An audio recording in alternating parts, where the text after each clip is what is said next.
Bismillahirrahmanirrahim. Assalamualaikum warahmatullahi wabarakatuh.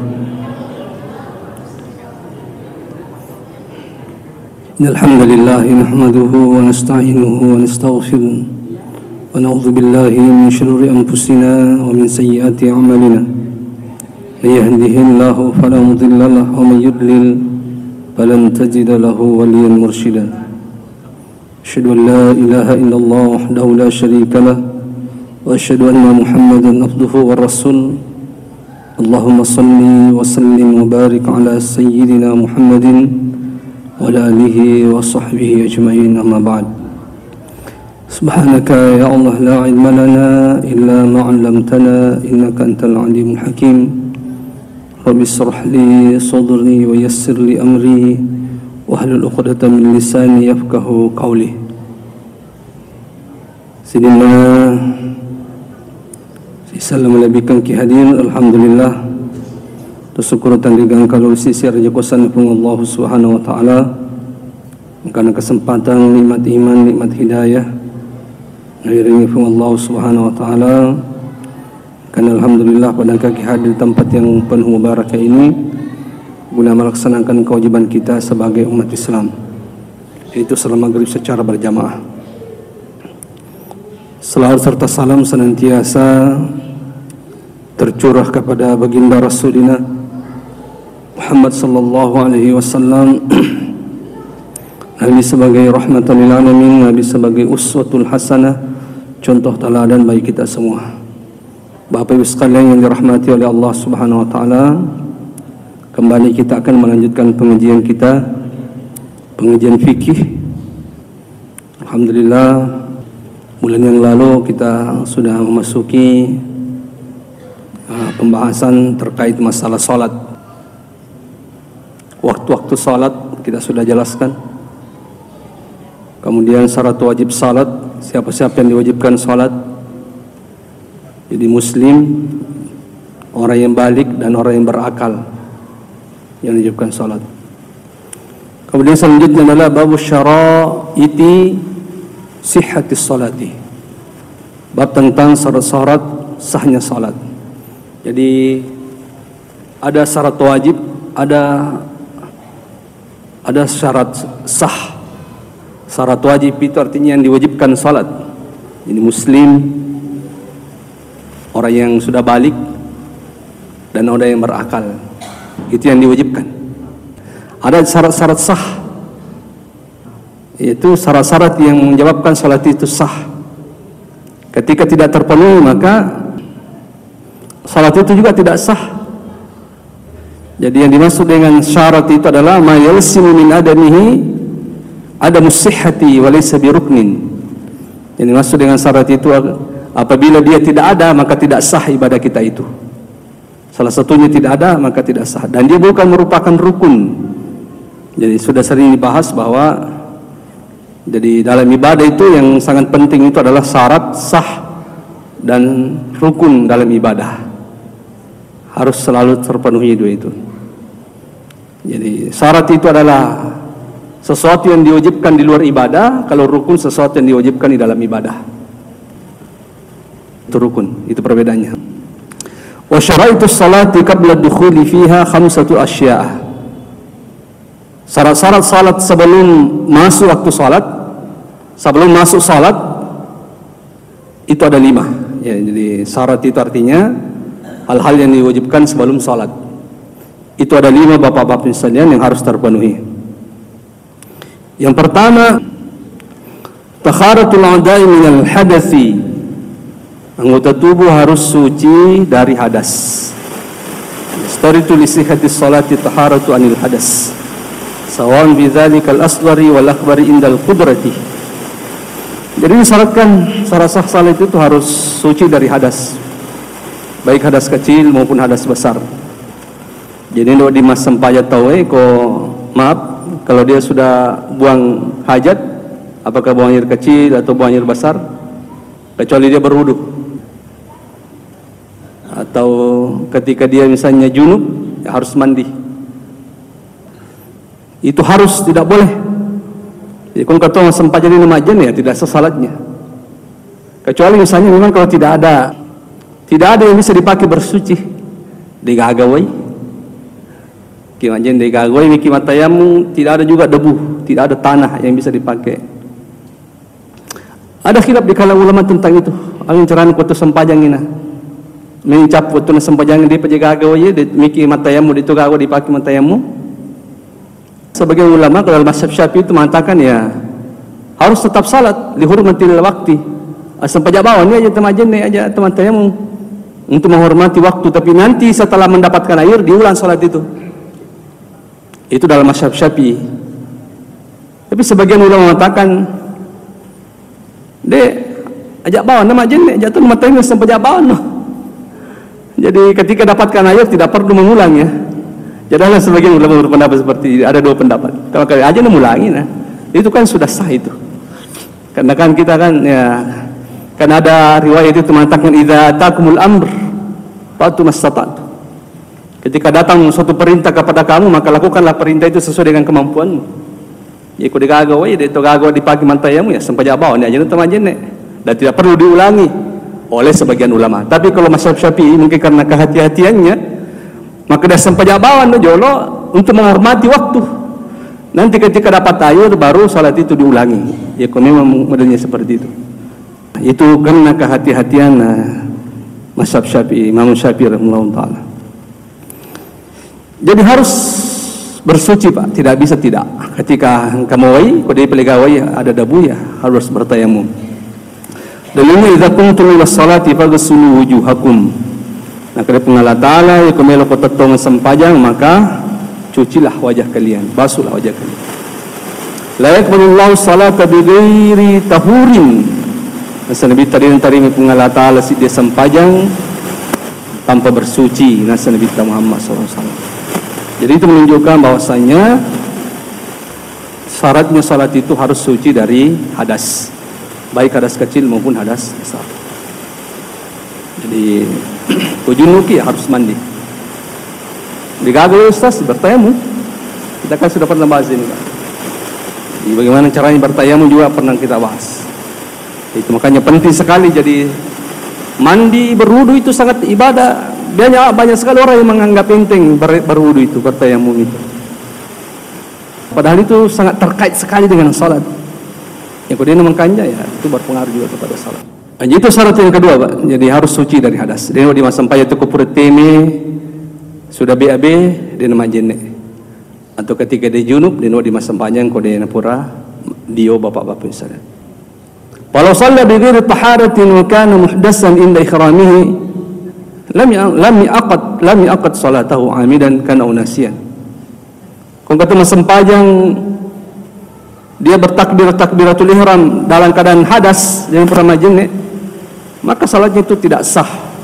Apakah disengaja atau lupa? Maka dagamaki walupi nangiro dia pura majin di wasempajang sabawan tidak bisa. Batal salat itu salatnya. Apakah sengaja atau lupa? Ketika tidak berhadas salat batal. Wa idza akhrama mutatahhiran summa hadasa bi ikhtiyari batal salat. Mapacing pura ki majin ni napa ki masempajang takbiratul ihram di tengah-tengah salat kemudian kita berhadas ya batal juga salat itu. Syarat yang kedua bapak-bapak sekalian adalah at-taharatu anin najasati minal badani was-saubi wal makani.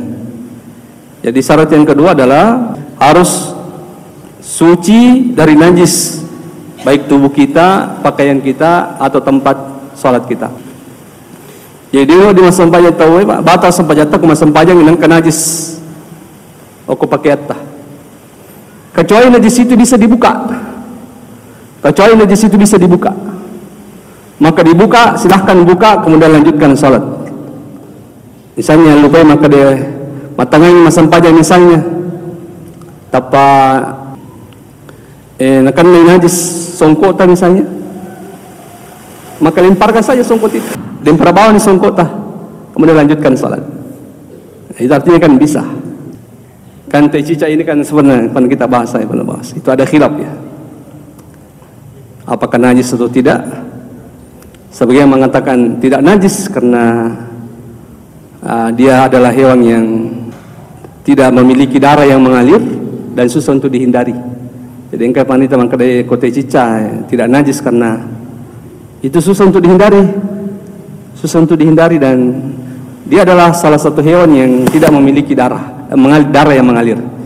Imam Nawawi mengatakan bahwa kotoran yang dari hewan yang tidak darahnya mengalir itu tidak najis. Ya Allah a'lam. Juga mengatakan najis. Jadi misalnya kena jambal untuk cica limanta ya, kalau bisa asusun nih. Asusun bawah nih misalnya, baru kita lanjutkan salat. Itu bisa Pak. Penting bersih. Jadi boleh kalau bisa dilepaskan, tapi kalau tidak bisa dilepaskan ya batal juga.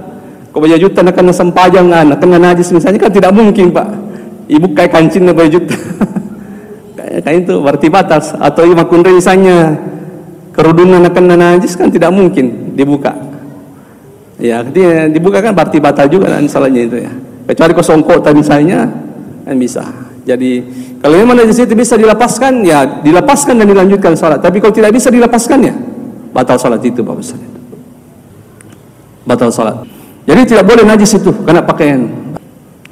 Tidak boleh najis karena tubuh. Karena najis madak kayak kotak kaleta misalnya. Masempayang ya batal juga salat itu. Pura lima sempajana piriseng Ustaz ya ulangi salat itu ketika ulangi sempajana. Wal makan begitu juga Pak, tidak boleh ada najis di tempat ya. Di najis tempat salat kita itu bernajis. Itu tidak boleh, maka salat itu juga tidak sah. Dari dalilnya adalah hadis Rasulullah SAW kepada Aisyah radhiyallahu anha, maka Aisyah idza aqbalatil haidatu fada'i as-salah wa idza adbarati faghsili anki dami wa salli. Nah, ketika kamu haid maka tinggalkanlah salat. Nah, pedangnya Aisyah radhiyallahu anha. Kata Aisyah kamu dalam keadaan haid maka jangan salat. Wa idza adbarati ya kamu pacin nasa nabita pagisili maka mandilah. Maka mandilah pagisili anki dan bersihkanlah darah itu wasalli dan salatlah. Yaitu makanya najis itu tidak boleh ada di tubuh. Hadis yang lain innahuma la yu'adzibani amma ahaduhuma fakana la yastatiru anka la yastatiru minal bauli. Nah, karena kita dua kuburan ini diazab. Salah satu dua dari penghuni kubur ini disiksa itu salah satunya disebabkan karena ya kupur temi nasa nabita dia tidak beristinjah. Temi bawa tidak bisa. Berarti itu menunjukkan bahwa tidak boleh ada najis pada tubuh bapak-bapak misalnya. Dalilnya bahwa tidak boleh ada najis pada pakaian. Rasulullah mengatakan ketika ditanya tentang darah yang mengenai pakaian, maka Nabi ta'igsilihi bil ma'. Nah, Nabi ta konakan darah bagi junmu maka cucilah dengan air nas Nabi ta. Pura ni bisa Bapak Rasulullah bisa kemudian biasa dawa meninggalkan bekas, maka itu sudah termaafkan. Begitu dengan tempat tidak boleh kita salat di tempat yang bernajis. Dalilnya adalah lamma balal arabi fil masjid. Waktu nangka Arab Badui teme ko masjid nangka Nabi tasubbu alaihi zanuban minal ma. Nangka Nabi taboloi sisir wayna sanabita. Bolokan yeron ratiminer. Yeron ratiminer nang yerora. Itu menunjukkan bahwasanya tempat juga itu harus tidak boleh bernajis Bapak-bapak misalnya. Jadi najis itu.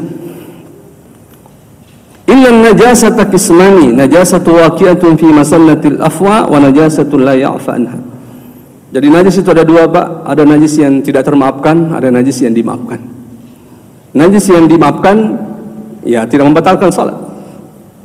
Najis yang dimaafkan seperti darah yang sedikit, seperti ya darah nyamuk, darah kecoa, angka darah kutu, itu kan sedikit semu di darahnya Pak. Nasabanin tanta. Ada darahnya tapi kan sedikit. Darah jerawat itu kan sedikit. Semua darah yang sedikit. Yang membatalkan itu ketika banyak. Jerawat, luka yang tidak mengalir darahnya tidak apa-apa.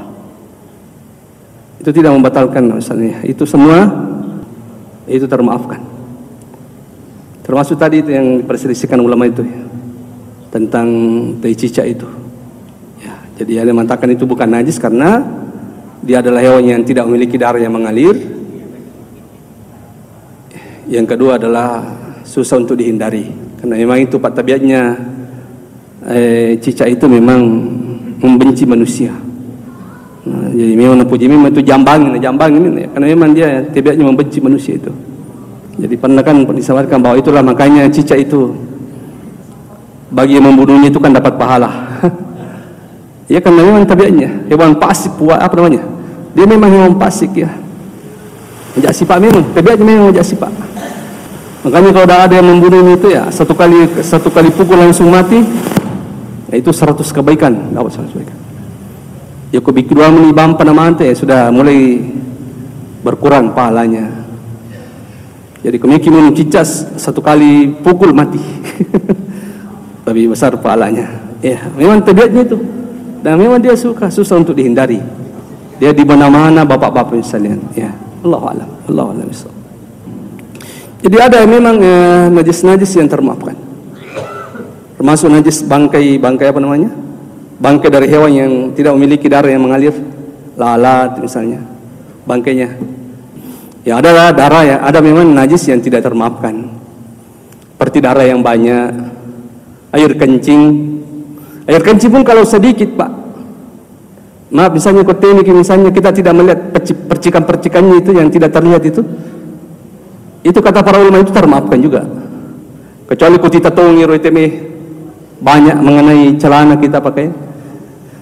Kalau tidak terlihat peci-peci dan itu tidak terlihat, itu termaafkan. Jadi jangan ragu-ragu misalnya.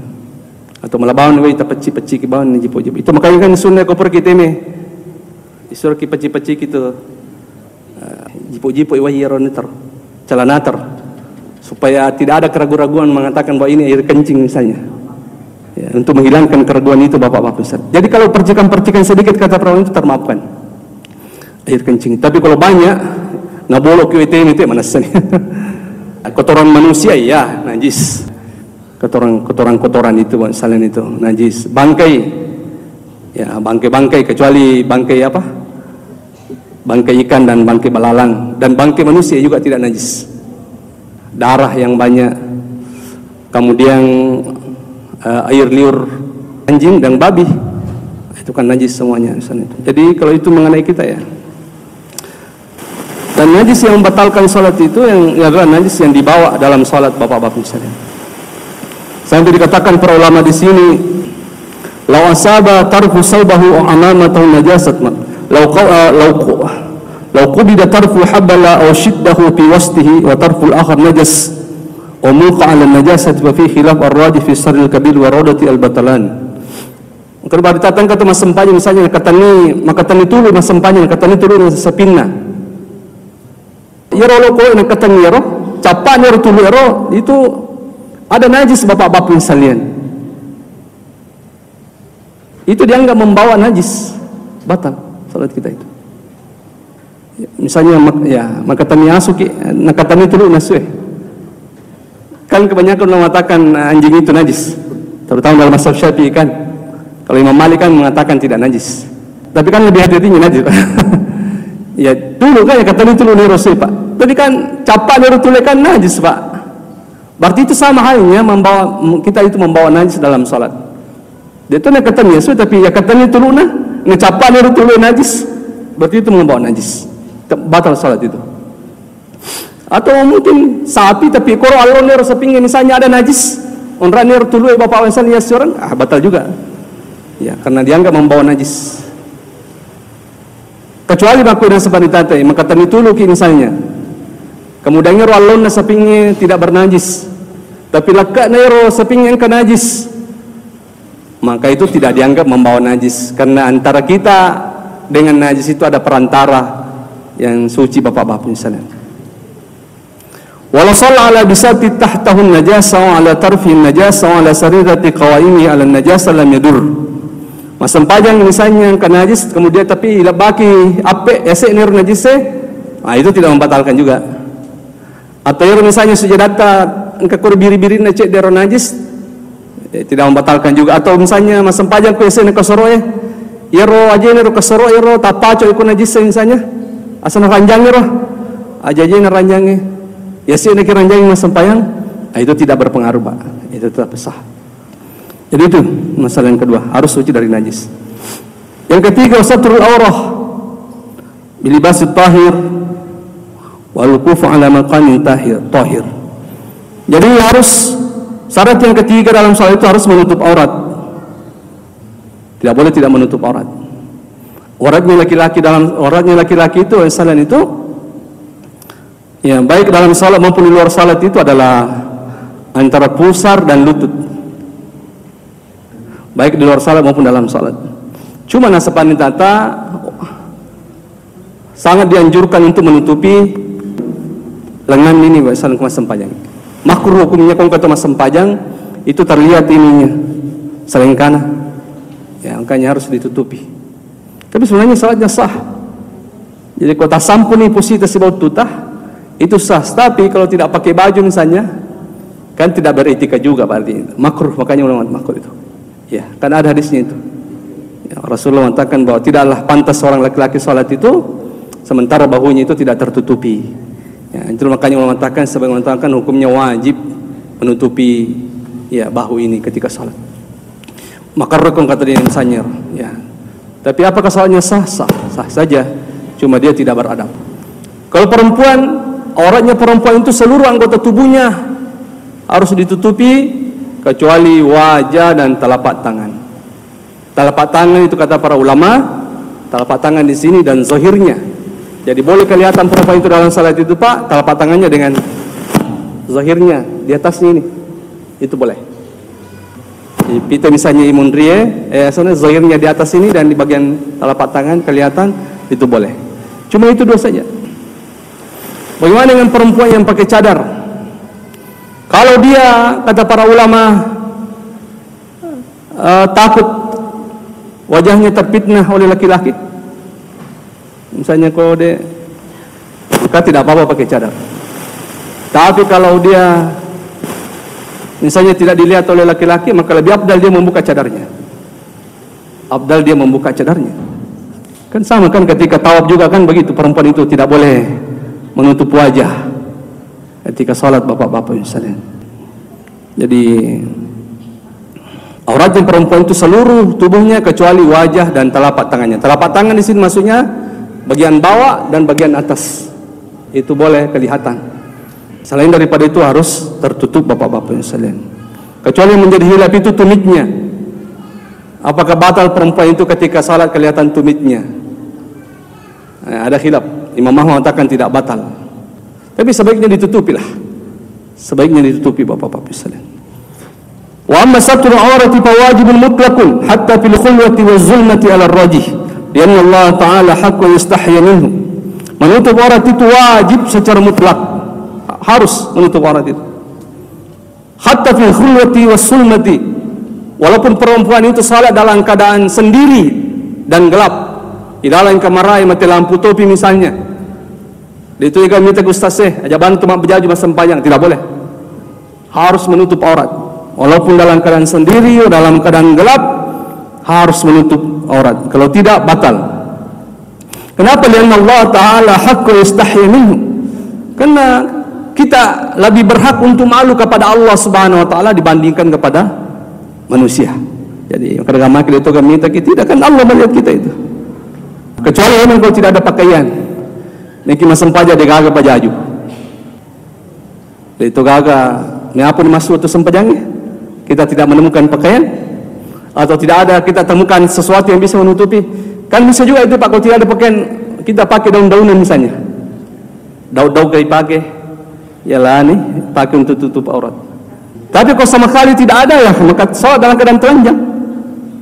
Salat dalam keadaan telanjang itu sah dan tidak perlu diulang bapak-bapak misalnya. Ya, itu tadi hadis yang riwayatnya kan ketika datang perintah kata Rasulullah, maka lakukanlah perintah itu sesuai dengan kemampuan. Maka kata ulama boleh. Silahkan salat dalam keadaan telanjang. Itu tidak masalah. Fa in najasa an satri shalla aryanan wa la ya'adatu alaihi ala rajih. Jadi ketika ada orang yang tidak mampu menutup auratnya, tidak ada pakaian, tidak ada daun-daunan yang bisa menutupi tubuhnya, kata ulama, shalla aryanan, salatlah dalam keadaan telanjang. Jangan aja maka dah ya jaban wasem Pak aja ini. Tidak Pak, salat itu harus diwajibkan Pak. Jadi harus melakukan salat itu sesuai dengan kemampuan kita. Wala ya'adatu alaihi ala rajih, dan tidak perlu mengulang salatnya. Jadi setelah itu dia menemukan pakaian, maka tidak perlu mengulang salatnya. Summa satru an tamna'a launul basyara. Jadi syaratnya menutup pakaian itu Pak, menutup aurat itu artinya ketika kulit itu tidak terlihat. Jadi kalau kata misalnya mak baju Jumat itu tapi batandra matai olina, tidak bisa juga itu Pak. Batal nanti salatnya itu. Masam panjang mak misalnya perempuan tabe, masam panjang tapi kerudungnya tipis. Pita matai limanna. Pita matai cakun-cakunna. Atau pita matai bitina, batal juga itu Pak. Ya, artinya satu di sini adalah bagaimana tubuh itu tidak terlihat, warna kulit itu tidak kelihatan. Makanya itu kemasan panjang semakin tebal pakaian itu semakin bagus sebenarnya. Jadi sunnah itu kalau kita laki-laki itu kan 2 lapis Pak, ada baju dalam dan sebagainya. Itu sunnah lebih bagus dibandingkan cuma 1 saja. Dibandingkan cuma 1.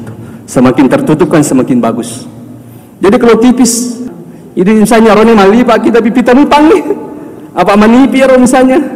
Atau kita berjubah kan biasa itu berjubah misalnya, tapi jubahnya selalu terlalu tipis sampai terlihat pahanya dan sebagainya, batal juga Pak. Berarti itu tidak dianggap menutupi aurat namanya, karena masih terlihat itu warna-warna kulitnya. Tidak harus syaratnya itu katakan antamna'a launul basyara. Jadi namanya menutupi di sini adalah itu bagaimana warna kulit itu tidak nampak. Ketika dia nampak berarti tidak bisa. Syarat yang keempat adalah wal ilmu bidukhulil waqti, harus masuk waktu salat. Jadi ini di masa sampaian itu kemudian tamu tunda Pak, Bu. Ukurannya kan masuk waktu salat itu azan. Yang ke masalah mau pi radio berarti dia patun tama. Engka gama masa sampaian tapi masalah radio ni sebab masih kai masa sampaian memang ini tidak boleh. Salat itu batal. Jadi ukurannya waktu salat itu ketika azan berarti sudah masuk waktu salat. Makanya jangan muazzin itu tidak boleh azan kecuali masuk waktu salat.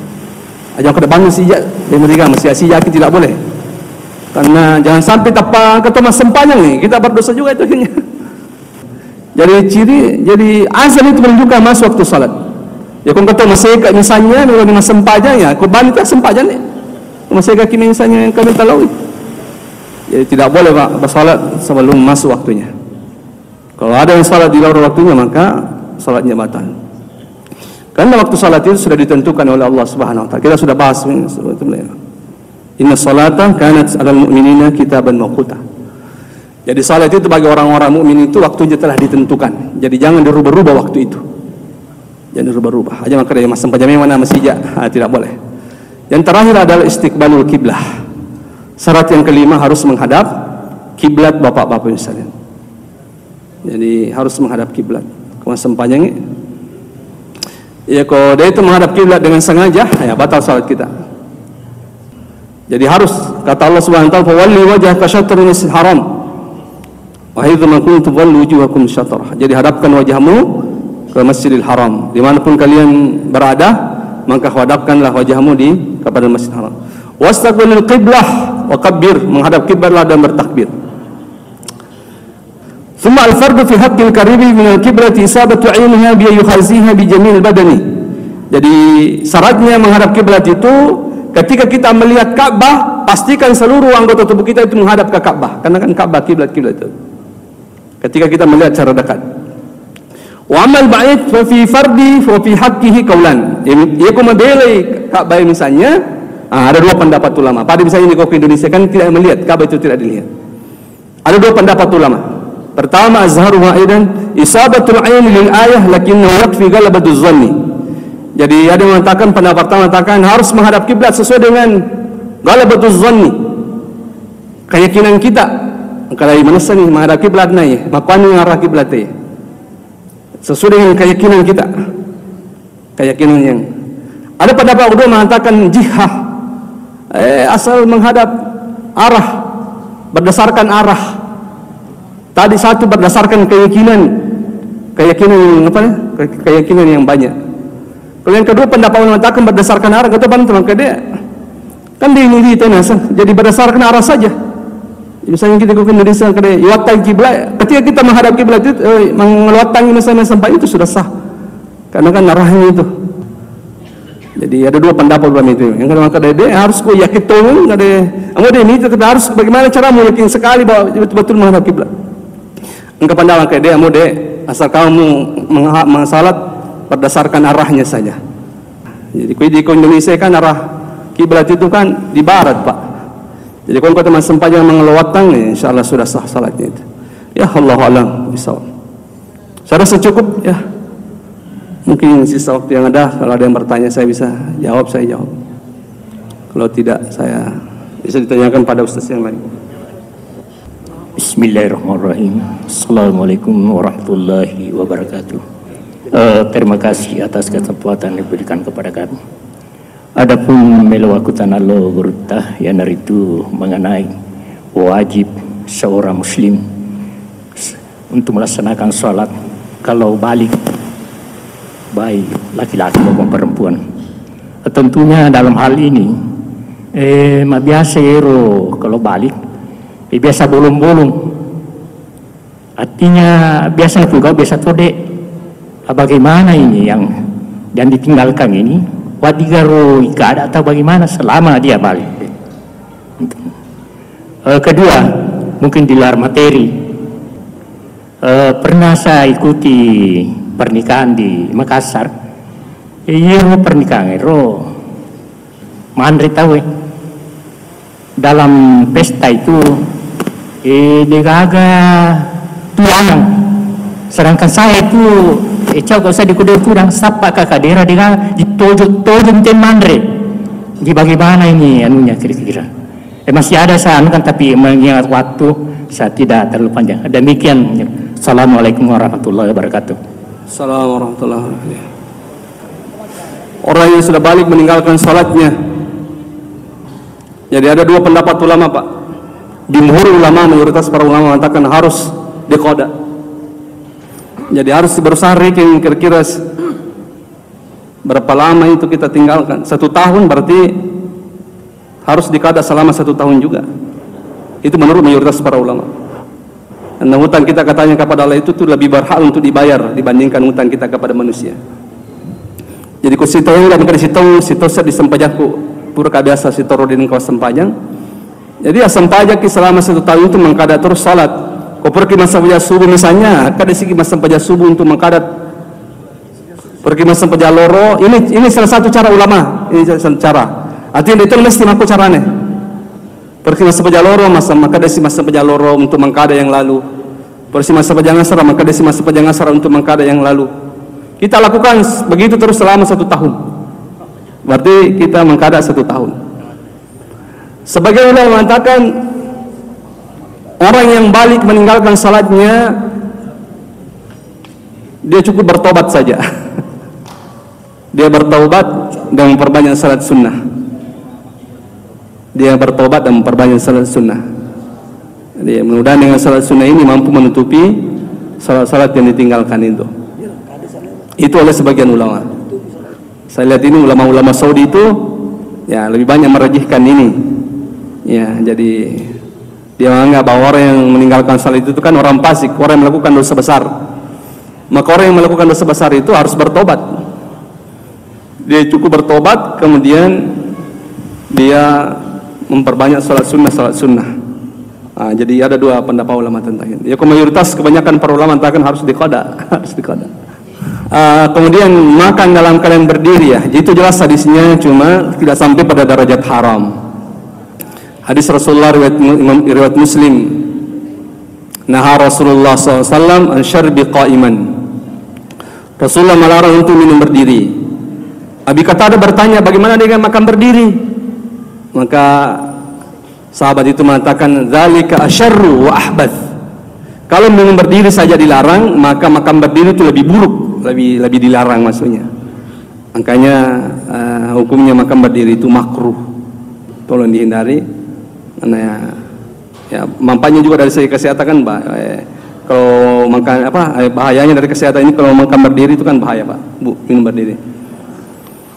Jadi saya pernah baca itu bahwa 70% lambung itu luka itu gara-gara minum dan makan berdiri. 70% penyebab lambung sakit, luka itu disebabkan karena makan berdiri dan minum berdiri. Jadi sebaiknya dihindari, tapi komapan itu yang modelnya agak mesti goreng Pak. Kita kilo itu nah. Atau kalau ada tempat duduk yang kita bisa dapat. Ya itu meninggalkan sunnah, itu meninggalkan sunnah. Jadi sunnahnya itu minum dan makan dulu lah. Itu yang disunnahkan oleh Rasulullah. Ya ada tadi, ya hukumnya cadar itu sering jadi menurut jumhur ulama cadar itu hukumnya sunnah. Sunnah ya. Apa dalilnya ya? Karena Rasul itu istri-istri Rasul itu pakai cadar. Istri-istri Rasul itu pakai cadar. Makanya kebanyakan para ulama mengatakan hukum pakai cadar itu hukumnya sunnah. Hukumnya sunnah. Jadi boleh. Ya. Ya, Allahu a'lam. Assalamualaikum warahmatullahi wabarakatuh. Terima kasih atas kesempatan yang diberikan. Yang saya mau tanyakan Ustaz, yang lebih abdalnya ini, seketika orang dalam melaksanakan sholat berbunyi HP, lebih abdal untuk mengambil HP dengan lebih dari 3 kali pergerakan untuk mematikan, atau membiarkan saja untuk bunyi terus? Itu yang pertama. Yang kedua, mengingat menjelang bulan puasa di luar tema Ustaz, orang yang tidak membayar daripada puasanya ini, apa hukumannya, atau apakah ada denda yang dibuat? Misalnya 3 hari tidak terbayarkan, atau tahun depan dilunasi menjadi 6, atau bagaimana? Atau ada aturan lain yang menghukumnya? Demikian, terima kasih.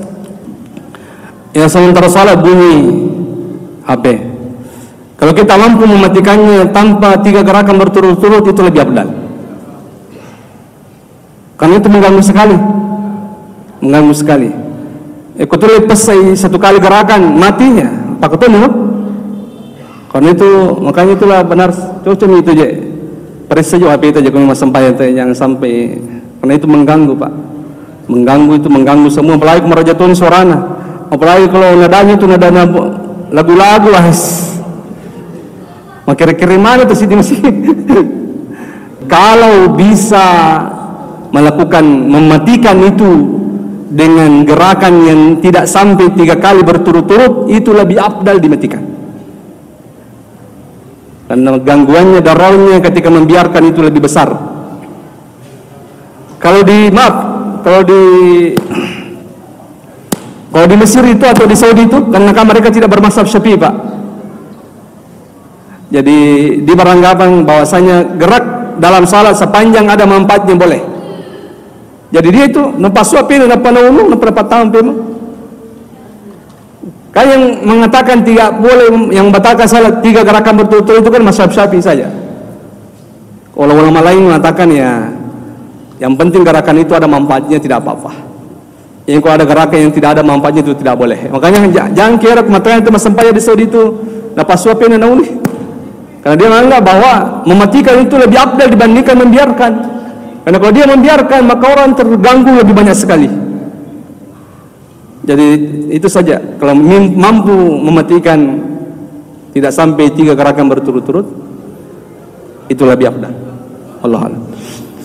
Yang kedua, orang yang tidak membayar puasanya, mengqada puasanya sampai masuk Ramadan berikutnya, dalam mazhab Syafi'i itu kena denda 1 hari itu memberi makan orang miskin.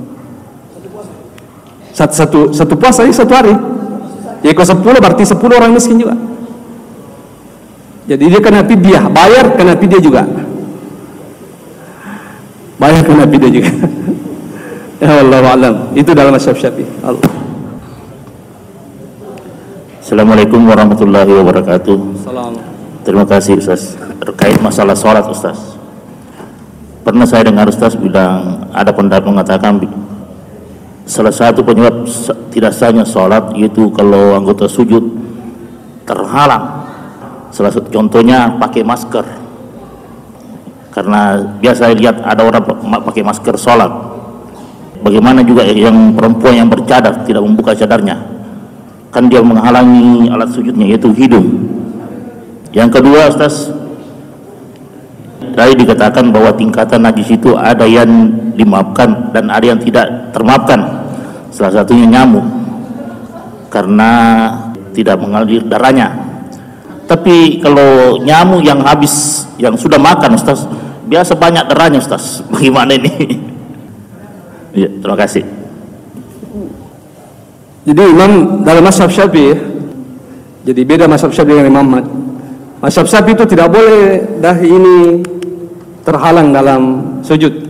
Yang menghalangi adalah pakaian yang kita pakai dalam salat. Pakaian yang kita pakai dalam salat. Misalnya mas serubangi, kemudian serubat takai pakai ya mas sempayang serubangir. Kemudian menghalangi sujud kita. Dahi ini tidak terhalangi oleh serban itu, tapi harus serban madak ke kualutah atau teman sempayang. Nah, itu tidak bisa. Atau maupun rei misalnya nangir kerudungnya, kerudung kan apa pakai mas sempayang kerudungnya. Kemudian ngetaruh ko nuna nasujuki kerudungnya, itu dalam mazhab batal, tidak bisa. Karena harus katanya sujud, dahi itu sujud. Tidak boleh ada penghalang. Nah, hidung itu hilaf. Imam Syafi'i mengatakan hidung itu sunnah. Artinya kanjana itu tidak ada penghalang, tapi kalau terhalangi tidak sampai membatalkan salat. Imam Ahmad itu yang mengatakan harus hidung itu. Imam Ahmad itu mengatakan harus hidung itu, tidak ada boleh yang menghalangi hidung itu. Jadi kalau pendapatnya Imam Ahmad kita pakai ya batal kalau pakai masker. Tapi kan di Indonesia ini kebanyakan mazhab Syafi'i, Pak. Jadi pakai masker itu tidak membatalkan salat asalkan dahi ini tidak terhalang. Itu pun yang menghalangi pakaian yang kita pakai salat. Ya kalau lipat misalnya taruh atau angka serubat misalnya ilabbai kor serubangnya, ilabbai serubat tak yolota, nah pakai masempajang sujuki ko esena serubat tidak apa-apa juga karena itu kan serban tidak dipakai salat, Pak. Dia dipakai masempajang. Ya ini kok dipakai ya rantai esena ya dipakai di kalung. Nah pero atau misalnya kata masempajang lengan bajunya maka lengan bajunya. Nah sujuki lengan bajunya. Nah, itu tidak boleh juga, batal. Karena dia menghalangi pakaian yang dia bawa salat. Itu dalam mazhab Syafi'i seperti itu. Jadi kalau memakai masker itu dalam mazhab itu tidak membatalkan salat. Cuma tidak afdal. Kanjangnya hidung juga itu menyentuh tempat sujud. Ya Allah a'lam bishawab. Engkau apa kena ngerah? Ya najis yang dimaafkan dan yang tidak dimaafkan. Jadi ulama mengatakan bahwa kaidahnya itu darah yang sedikit termaafkan. Tapi kalau yakin kita sedih maka daerah darah namu yang meliuk ikannya batal juga. Angka mintung kira-kira darah namu mengala darah asar. Ya terus artinya kalau kita yakin bahwa darahnya itu sangat banyak, ayat batal. Jadi memang ulama mengatakan itu darah nyamuk itu kan dianggap darah nyamuk itu tidak membatalkan karena sedikit. Tapi kata ulama kalau memang darahnya sangat banyak batal juga. Kan kaidahnya itu tadi termaafkan kalau darah sedikit. Ya Allah a'lam bishawab. Jadi assalamualaikum warahmatullahi wabarakatuh. Ada dua pertanyaan Ustaz. Yang pertama, itu pada saat sujud kita, apakah sama yang menutupi kaki itu dengan rangka? Apakah itu sama? Yero rangkai makut sujud atau yero tutu kue? Pada gaya Ustaz. Yang kedua, itu yang masalah najis. Jadi sewaktu saya di sawah Ustaz, di tengah sawah itu mau cawe waktu tapi saya pastikan bahwa baju saya kena najis, tapi ada sarung Ustaz, ada sarung. Jadi apakah sah salat saya itu kalau cuma sampai di sini sarung? Sampai di sini saja, karena sarung tidak bisa menutupi. Iya, tapi tidak pakai baju kita ini. Yawana kete. Enggak kan begini Ustaz, saya buka baju kan ada najis. Ya, najis. Ya. Tapi pada saat itu ada sarung saya bawa. Ya. Jadi saya buka baju karena saya tahu bilang itu tidak bisa kalau ada najis. Ya. Jadi bila bangka kuaka Mas sumpahnya apa macam itu betul Ya. Apakah itu satu tidaknya? Begitu Ustaz. Terima kasih banyak. Assalamualaikum warahmatullahi wabarakatuh. Waalaikumsalam warahmatullahi wabarakatuh. Ya, jadi menutupi bahu itu sangat dianjurkan. Makruh artinya kalau meninggalkan, tidak sampai membatalkan salat. Kan kita tadi sepakati bahwa auratnya laki-laki itu di dalam salat maupun di luar salat itu adalah dari pusat sampai ke lutut. Jadi kemakruhan yang berarti teman sempayakan sudah terpenuhi. Apalagi kan tidak ada memang pakaian untuk menutupi. Seandainya ada, maka makruh sempajat cerita yang satu yang makruh. Tapi kan tidak ada, Pak. Jadi salah sah dan tidak makruh hukumnya. Ya, karena kan itu darurah tubiul mahzurat. Itu kan kaidah usul fikih itu. apapun yang menjadi darurat itu ya, maka yang terlarang pun menjadi boleh. Yang kedua, ya sama, semuanya itu tidak masalah Pak. Kalau mazhab Syafi'i itu dibuka-buka sedikit. Jadi jangan dirapatkan kalau mazhab Syafi'i itu sunnahnya. Tapi sebagian ulama mengatakan itu ya sunnahnya katanya ditutup. Jadi soal tidak masalah itu, memang ada dua pendapat itu Pak. Kalau kita mau mengikuti mazhab Syafi'i, terbuka-buka aja deh, jangan dirapatkan. Tapi sebagian ulama mengatakan ditutup. Jadi sebenarnya tidak masalah di terperapai kita atau terbukai, insya Allah semuanya sah dan saya rasa cukup. Ya silakan, satu terakhir mungkin ya. Assalamualaikum warahmatullahi wabarakatuh. Assalamualaikum. Masalah nanangiro Ustaz, Mas sempaja pakai masker. Ya. Kalau saya pribadi tidak sepakat, karena ada dalil, ada hadis, sallu kamara itu muni usalli sempajaku pada tu minta aku mas sempajang. Jadi kalau bagi saya pribadi tidak tahu sekali orang. Terima kasih. Ya mungkin kalau saya sekarang ini jangan pakai masker lah. Kan betulnya kita kan kita bukan lagi di di masa Covid. Kalau di masa Covid itu dulu kan iya tidak menjadi masalah. Jadi memang abdalnya itu jangan pakai masker lah. Jadi walaupun saya mengatakan sunnah, Imam mengatakan wajib ya, itu menunjukkan bahwasanya sebaiknya jangan. Ya, apalagi kita sudah tidak di masa Covid lagi, jadi bukalah untuk mencari lebih abdalnya. Tapi apakah membatalkan salat? Insya Allah tidak. Allahu a'lam bishawab. Jadi saya rasa cukup ya. Kebenaran hanyalah milik Allah, semua kesalahan datangnya dari saya sebagai manusia biasa. Subhanakallahumma wa bihamdik asyhadu an la ilaha illa anta astaghfiruka wa atubu ilaik. Allahu yatawallas salihin. Assalamualaikum warahmatullahi wabarakatuh.